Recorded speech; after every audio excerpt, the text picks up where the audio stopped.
Apa kok sering putus ya saya heran.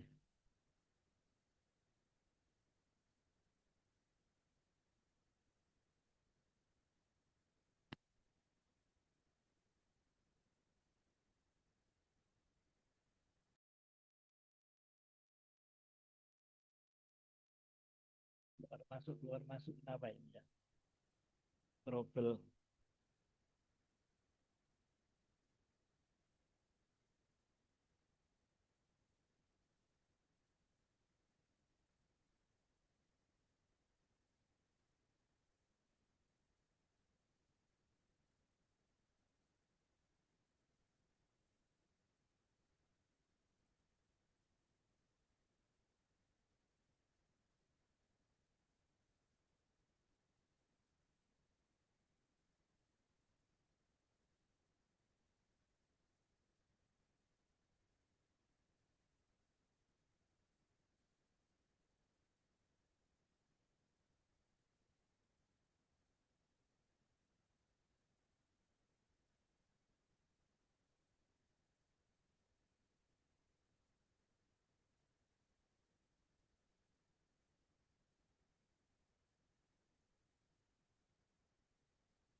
Tes tes.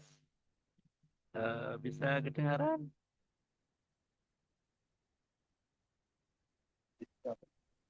Oke, kita lanjut lagi ya.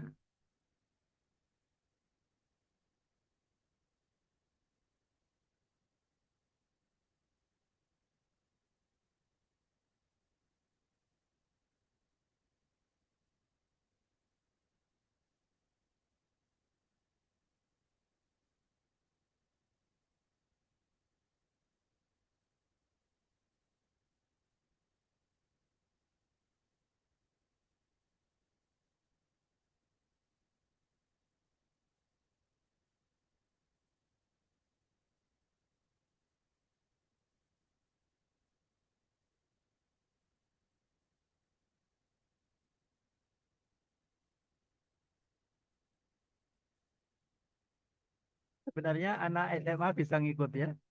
Anak SMA kalau apa kalau yang belajar kimia itu bisa ikut kuliah ini sebenarnya karena sangat sederhana. Jadi penemuan obat dari yang sederhana sampai CADD ya. Kita belum ke CADD, kita ke yang sederhana dulu. Nah, jadi peranan elektron terluar pada penemuan obat ya. Jadi hanya dengan elektron terluar kita bisa menemukan obat dan udah banyak. Ini saya ya saya pernah update status tahun 2016 ya.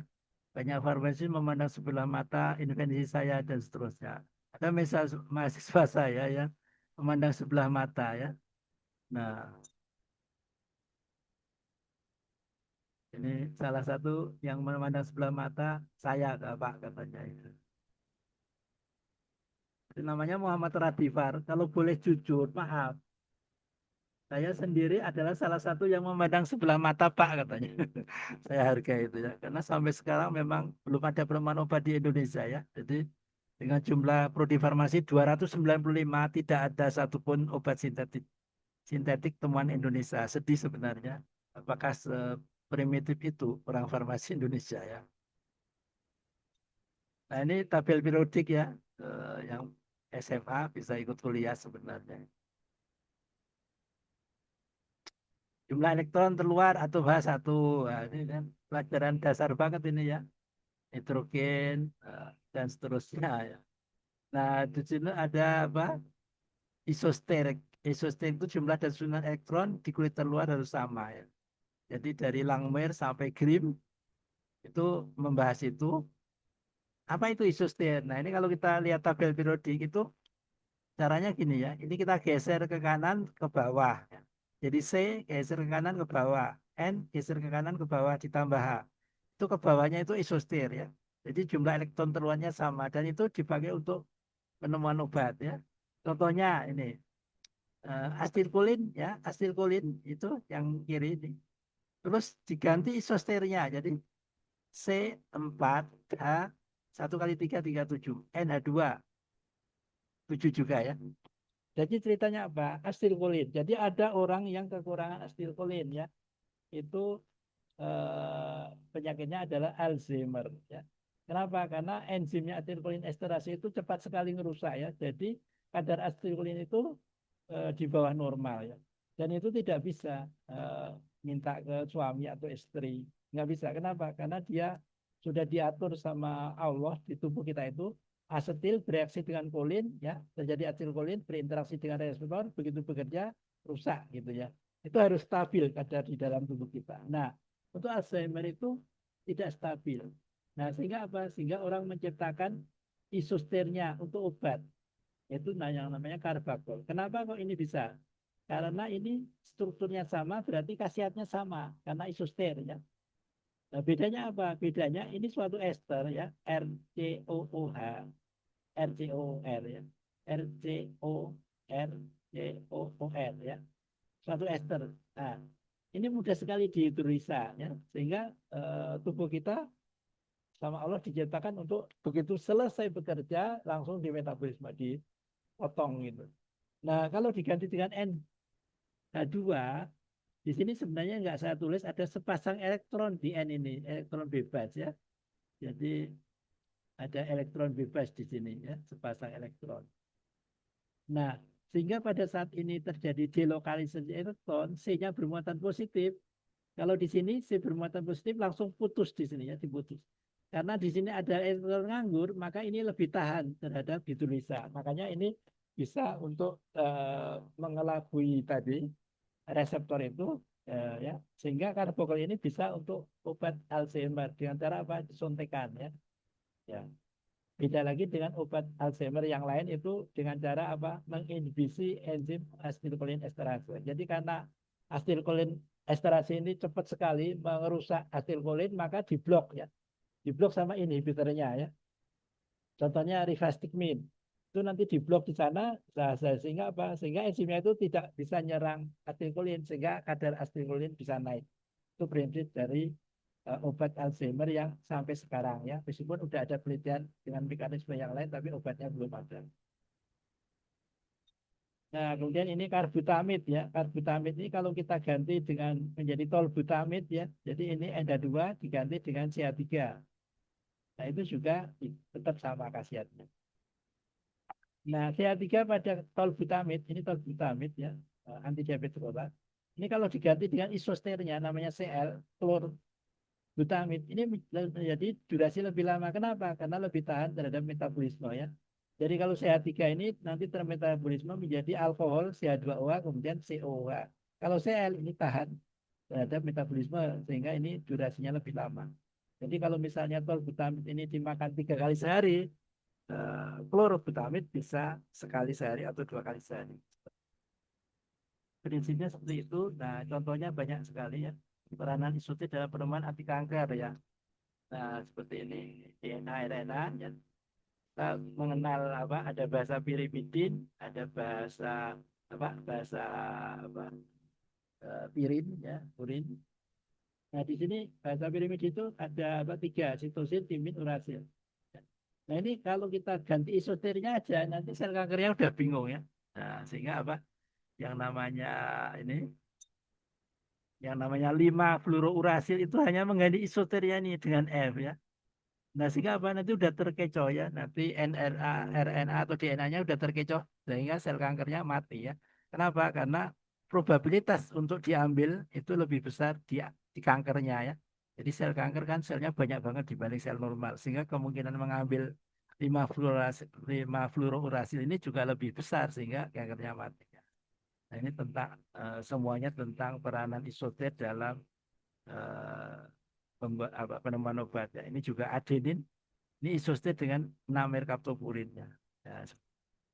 Ya, jadi yang saya lakukan itu adalah meniru ini ya, mengganti isoster. Paracetamol saya ganti isosternya CH3 saya ganti NH2. Kenapa? Untuk mengurangi efek samping.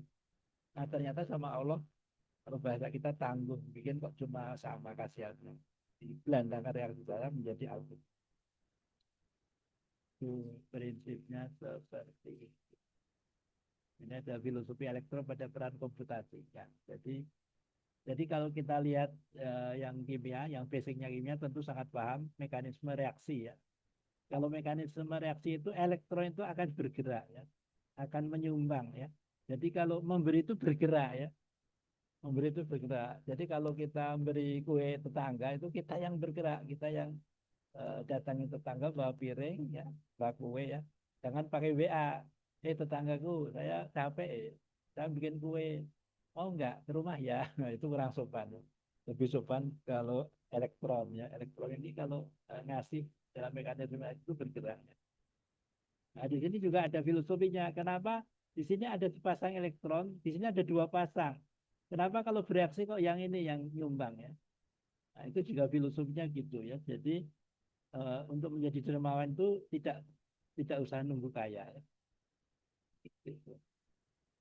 Ini ada apa era komputer sekarang udah banyak apa namanya software-software ya. Nah, dari yang kimia ya pengarah otopara. Nah, kalau zaman dulu itu yang belajar kimia itu kalau ditanya pengarah ortopara, nah ortonya kan ada dua kanan kiri, yang kanan atau kiri sama aja, enggak sama. Kalau zaman dulu sebelum ada komutasi jawabnya sama aja, enggak sama, energinya beda, muatannya juga beda ya tergantung karena OH-nya ini tetrahedral bukan lurus gini ya. Ini tetrahedral sehingga kalau dihitung itu seperti ini ya. Jadi bisa dengan software kita hitung kerapatan elektronnya ternyata seperti ini ya. Jadi di mana ada di sini H itu kan positif, berarti di sini lebih negatif ya. Ini mengikuti hukum sunatullah ya. Ada aksi, ada reaksi. Karena ini positif, di sini lebih negatif dibanding sini ya. Karena OH-nya ini tetrahedral. Kalau OH-nya kita putar ke sini, ini elektronnya juga naik apa? Lari ke sini ya. Jadi ada aksi, ada reaksi ya. Kalau nggak mau nyakiti hati orang, jangan menyakiti. Kalau nggak mau nyubit, jangan dijubit. Ya. Kalau nggak mau dijubit, jangan jubit. Ya. Jubit orang. Nah, seperti itu ya. Jadi ini semuanya adalah sunatullah, hukum Allah.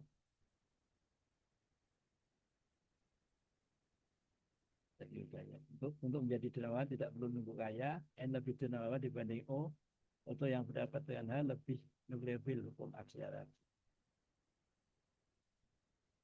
Nah, tadi udah ini. Nah, jadi asetilkolin dengan apa karbakol tadi itu sama ya. Kalau tanpa hidrogen sama persis ya. Nah, sehingga reseptornya bisa dikelabui tadi. Termasuk bakteri bisa dikelabui. Tentang apa dulu penisilin itu jelaskan mekanisme kerjanya itu karena mirip katanya. Itu sebelum ada komputasi jelasinnya gini.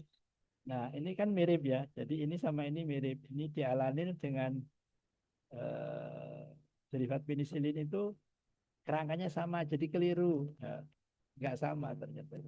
Jadi setelah kita belajar komputasi ternyata beda. Masa seperti ini sama? Nggak sama. Masa kuning yang merah sama? Nggak sama.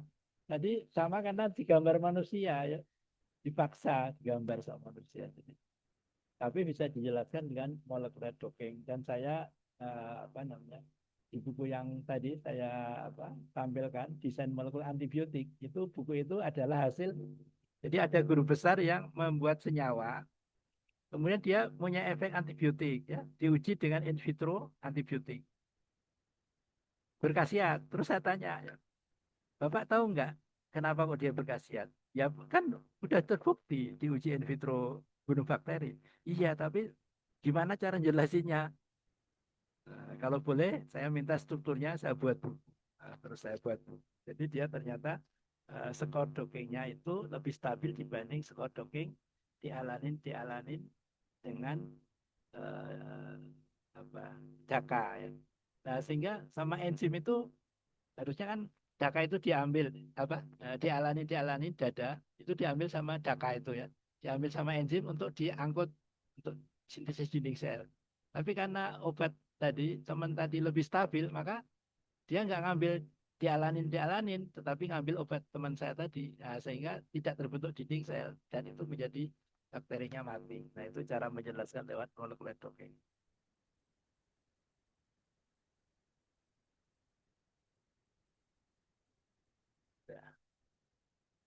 Nah, sekarang kita jadi tadi yang non CADD, sekarang CADD. CADD itu Computer Aided Drug Design and Discovery ya. Sebenarnya banyak, ada 4 kalau enggak 5. Tapi yang sering dibahas itu LBDD dan SBDD.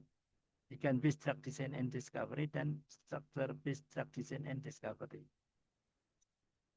Nah, kalau LBDD itu seperti ini ya. Jadi kita bicara dengan obat-obat yang bekerja lewat reseptor ya, bukan yang misalnya antasid itu nggak masuk itu ya.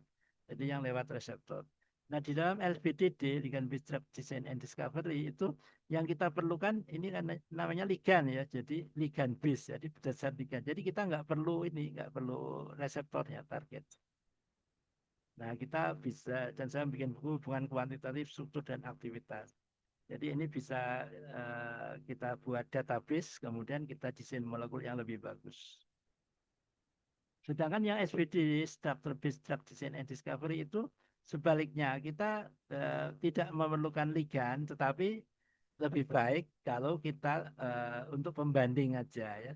Jadi kita yang perlu adalah targetnya. Sehingga saya nulis buku molekul docking paracetamol dan analognya menggunakan plan. Nah, kita akan butuh tadi ligannya kalau untuk pembanding, misalnya paracetamol kita untuk pembanding. Nah, kira-kira seperti itu yang tentang non CADD ya, dan LBDD ya, LBDD. Hari ini kita akan membahas tentang LBDD ya. Salah satu aplikasinya adalah hubungan kuantitatif struktur dan aktivitas. Sebelum saya lanjut kita buka diskusi. Ada pertanyaan?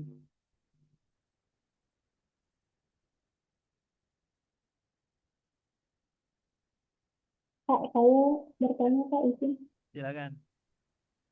Eh, kan tadi Mbak, misalkan yang dari konsep awal itu ya Kak ya, kita mendesain obatnya dulu nih, jadi strukturnya di macam-macam gitu kan Kak, baru kita uji definisikan kan Kak ya.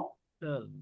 Terus eh, dari mana kita mengetahui misalkan yang ini kita udah dapat nih suatu rancangan senyawa memiliki aktivitas eh, antiinflamasi misalnya. Betul. Eh, nah, gimana Kak kita tahunya bahwa senyawa yang kita udah desain ini tidak juga toksik terhadap sel normal Kak? Gimana? Tidak, Pak. Tidak, misalnya sebagai anti kanker gitu Kak. Ya. Dan dia secara in silico dan dosis itu Suaranya berpotensi sebagai anti kanker atau anti inflamasi. Nah, agak pertanyaannya, bagaimana kita tahu bahwa senyawa ini tidak hanya bahwa senyawa ini nggak akan mengganggu sel normal juga? Itu dari mana tahunya Pak? Gitu. ya. Khawatirnya dia eh, selain sebagai anti kanker juga bisa sini sel normal gitu Pak. Iya, jadi setiap senyawa itu berpotensi untuk melebihi satu target ya. Sehingga nanti itu yang bisa membedakan kemungkinan nanti dosis ya. Jadi setelah kita uji secara in vivo nanti akan ketahuan. Seperti misalnya aspilet ya. Aspilet ya aspirin ya dosis rendah itu kan bisa untuk pengencer darah ya. Dulu kan belum diketahui itu ya. Sekarang kan ternyata ya. Berarti jadi satu obat itu bisa juga berkhasiat ke target yang lain, nanti yang membedakan dosisnya nanti begitu ya. Jadi kita sangat apa sangat sulit memang kalau untuk mendesain satu obat hanya satu target itu karena kita selama ini nggak tahu sehingga seolah-olah obat itu hanya untuk satu target padahal enggak seperti metformin ya metformin itu kan sekarang udah banyak penelitian diketahui bisa untuk anti kanker ya nah jadi seperti itu gitu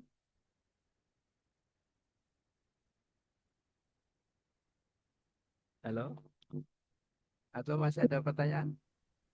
Iya, Kak. Maksudnya adakah solusi dari eh, desain molekuler atau dosing ini untuk nanti mengecek bahwa eh, senyawa kita ini tidak toksik terhadap eh, sel normal lainnya atau protein lainnya gitu sih, Kak. Oh ya, oh tentang toxic. Kalau tentang toxic itu ada juga itu softwarenya ya. Jadi itu softwarenya itu PKCSM dan Swiss Atme ya. Ada juga di YouTube saya ya. Jadi kalau untuk toksiknya itu nanti bisa dengan software dulu, kemudian kita buktikan tentu saja ya dengan uji in vivo atau in vitro ya. Jadi kalau tentang toksik itu bisa pakai software dulu, sebaiknya pakai software dulu, terus kita buktikan secara in vivo begitu ya. Karena kan banyak jurnal-jurnal yang menggunakan itu Swiss Atme atau PKCSM ya. Saya barusan kalau nggak salah hari ini ya saya dikasih batas akhir saya baru mereview jurnal dari Ahmad Dahlan ya.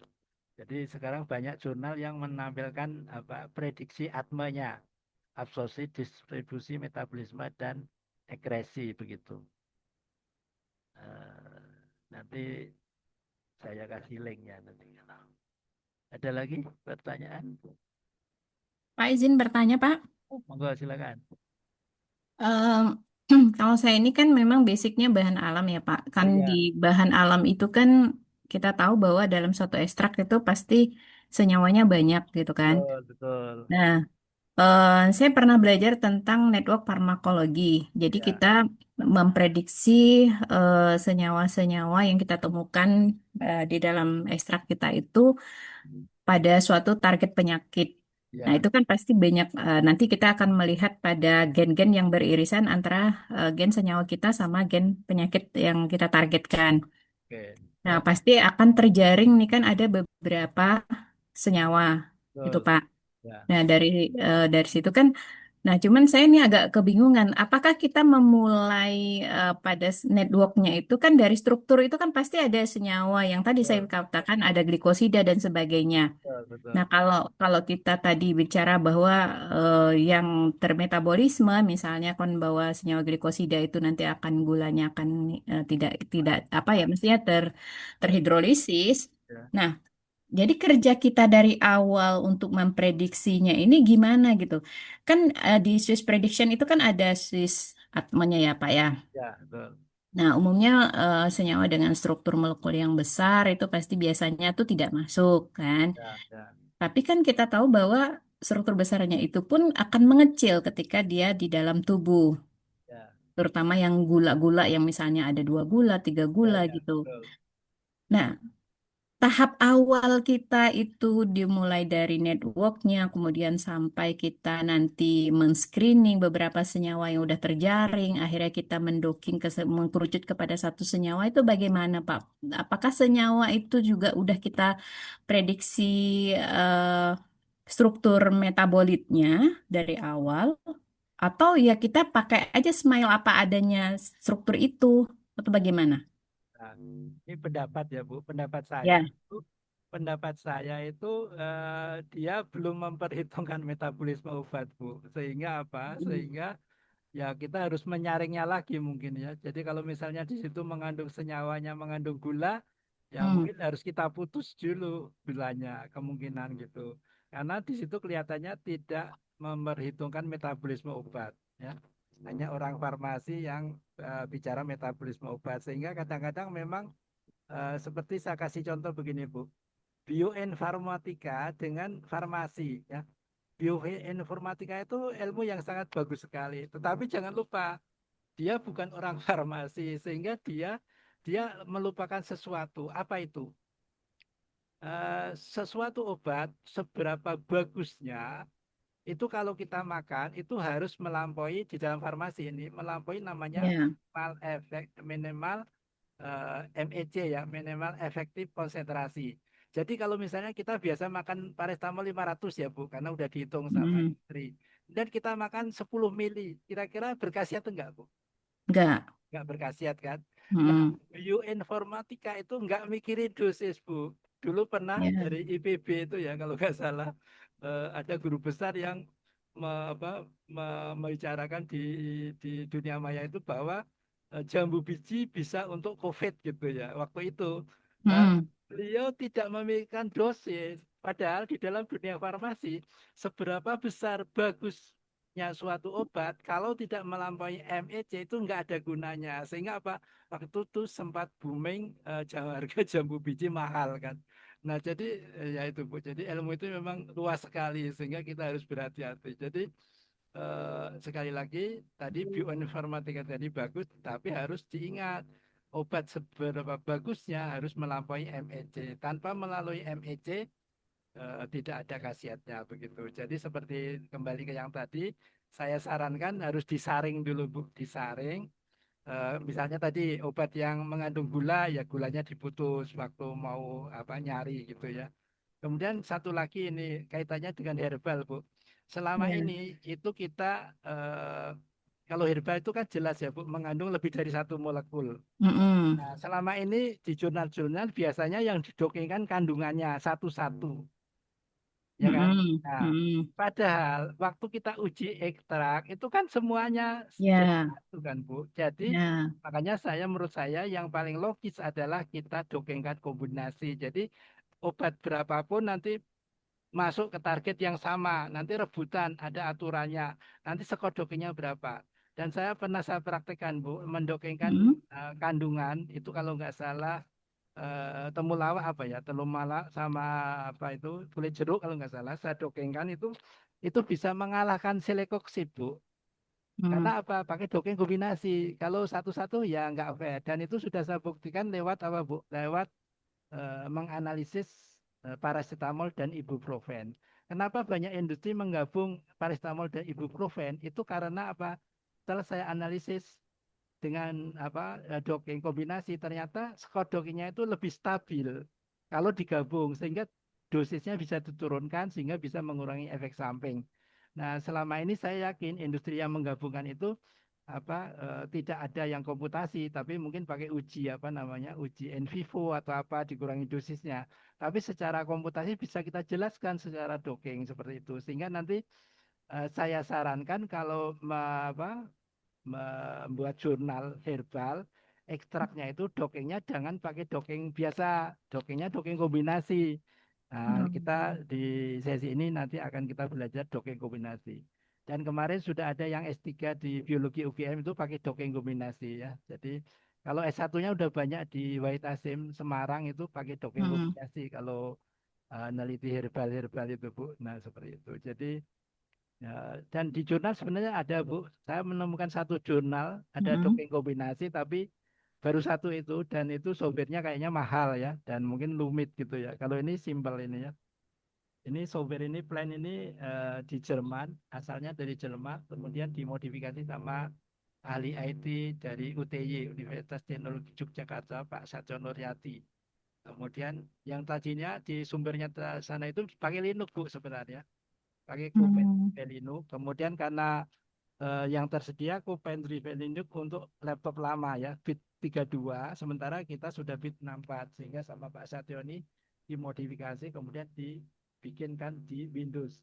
Yang tadinya banyak coding belasan sekarang menjadi 2 coding Bu. Luar biasa sehingga sangat-sangat simpel dan di Free University plan ini sudah di benchmarking dengan good yang berbayar dan bahkan untuk target tertentu lebih bagus plan makanya dan saya sudah buktikan tadi plan ini untuk mendesain molekul algetika yang diminati sama investor begitu Bu ceritanya. Ya, ya itu Pak dia kan memang memang tidak apalagi kalau di dalam produk itu kan jamu lah misalnya, itu kan biasanya lebih dari satu tanaman tuh lebih banyak lagi ya. Misalnya dari satu tanaman aja kan udah banyak tuh metabolitnya.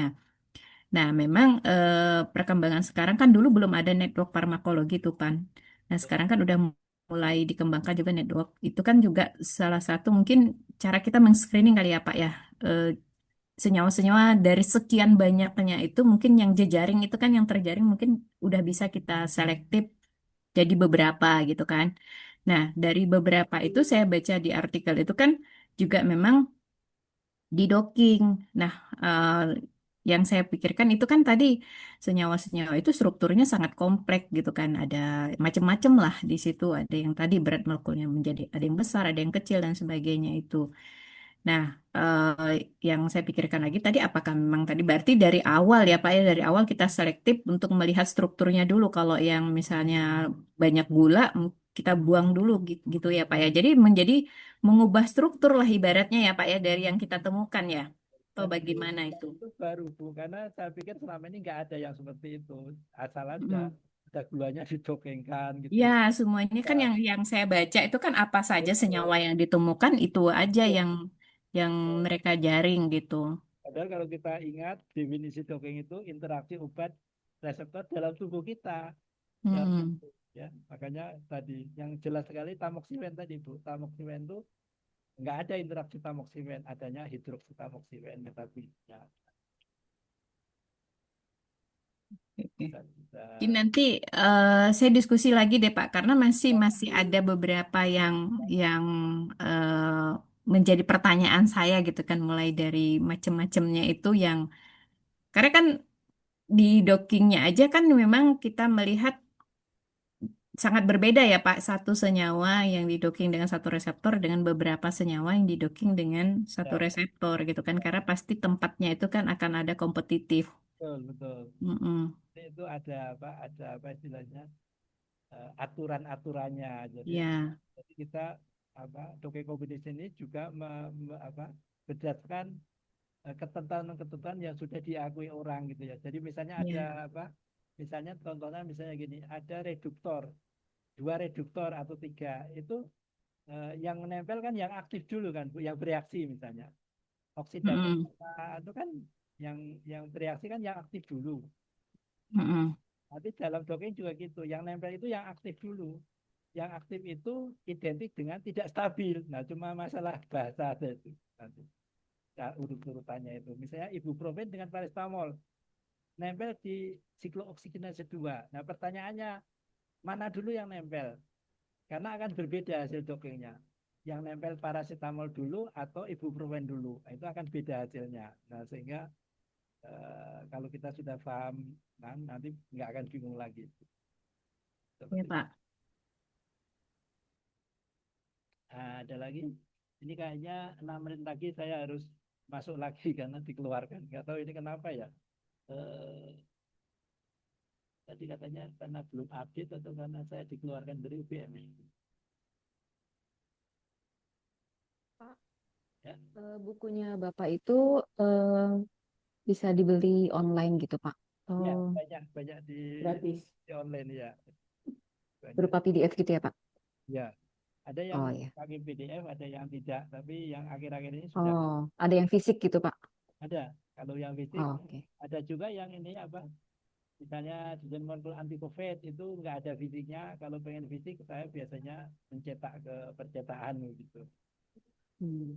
Kalau Ini yang yang buku yang di sini, Pak, desain molekul menggunakan hubungan ini. oh itu bisa bisa e-booknya ada itu. E-booknya E-book ya. ada. Terus kalau mau fisik ke penerbitnya bisa pesan. Ya. Ya. Makasih, Pak.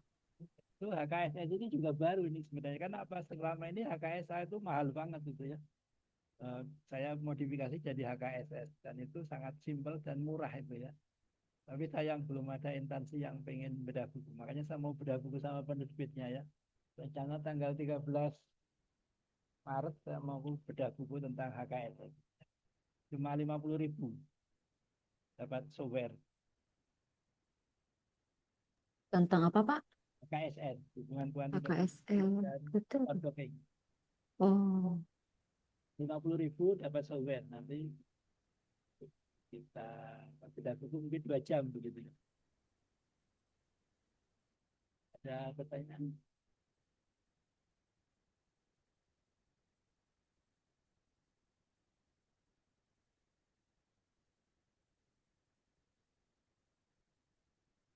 Kalau nggak ada, ini 4 menit lagi saya harus keluar, terus saya akan masuk lagi, mudah-mudahan masih bisa ya. Nah ini saya mungkin harus keluar terus masuk lagi. Kemudian nanti habis kuliah bisa saya perbaiki kenapa ini kok. Ya 40 menit saya dikeluarin. Pak, kalau ini kan yang Bapak bahas ini kan kebanyakan untuk ke obat ya Pak. Tuh, Kalau misalnya molekuler docking suatu senyawa sebagai antimikroba gitu, sama aja atau gimana Pak? apa? Sebagai antimikroba tinggal kita cari targetnya ya. Nanti mikrobanya apa? Misalnya bekerja di dinding sel atau di apa? Sintesis protein, beda-beda nanti targetnya. Iya. Terus Jadi nanti cari protein yang target. eh, cari protein targetnya itu ya Pak. Nah itu yang saya suka, bukan suka sih, pernah apa namanya pernah coba cari gitu terus kesulitan gitu ya Pak. Itu cara untuk mencarinya itu sebenarnya gimana sih Pak? Ya, itu bisa lewat searching, googling, bisa lewat jurnal, bisa lewat Wikipedia. Eh, Nanti kapan-kapan kalau sudah selesai kelas, silakan bisa diskusi dengan saya. Oh iya, baik Pak, terima kasih.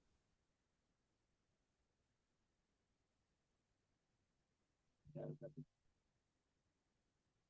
3 menit, 3 menit. Nanti mungkin 3 menit lagi saya terlempar, terus saya masuk lagi, saya akan paparkan tentang HKSA ya.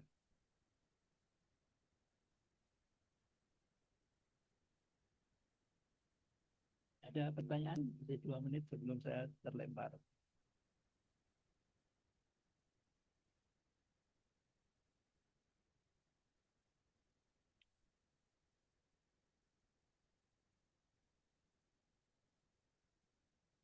Ada yang kesulitan tadi Bu siapa tadi yang dari Bogor Bu Hernani ya. Ada yang dekat dengan Bu Hernani enggak ya pesertanya? Ya saya Pak, Oh ya. Bu Ica ini sudah ada kesulitan enggak waktu nginstal ini? Install. saya sih tadi sudah bisa Pak yang Yasara. Cuma Oh, lihat yang Bu Hernani itu sepertinya ngeblok dari apa?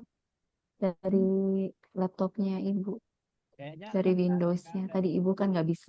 Ada anti kanker yang free mungkin ya. Ada apa Pak? Anti kanker, antivirus. Ada antivirus yang free mungkin biasanya. Oh gitu. Makanya saya bingung tiba-tiba anti kanker. Ada antivirus yang free biasanya itu diblok karena dianggap virus itu. Eh, Satu kampus enggak sama Bu Herna nih, Bu Ija?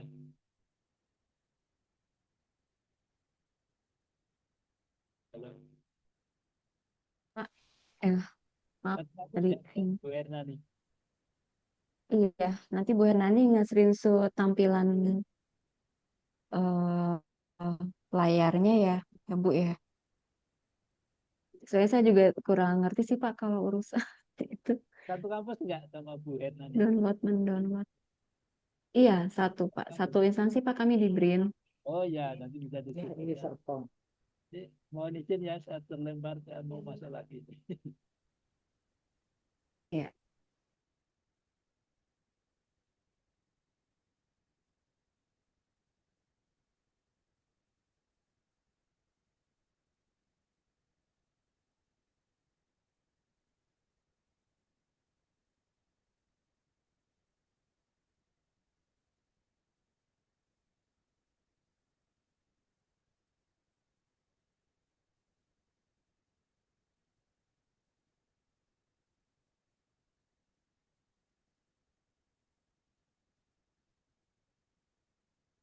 Tes, tes, nanti dengar. Tinggal 1 menit.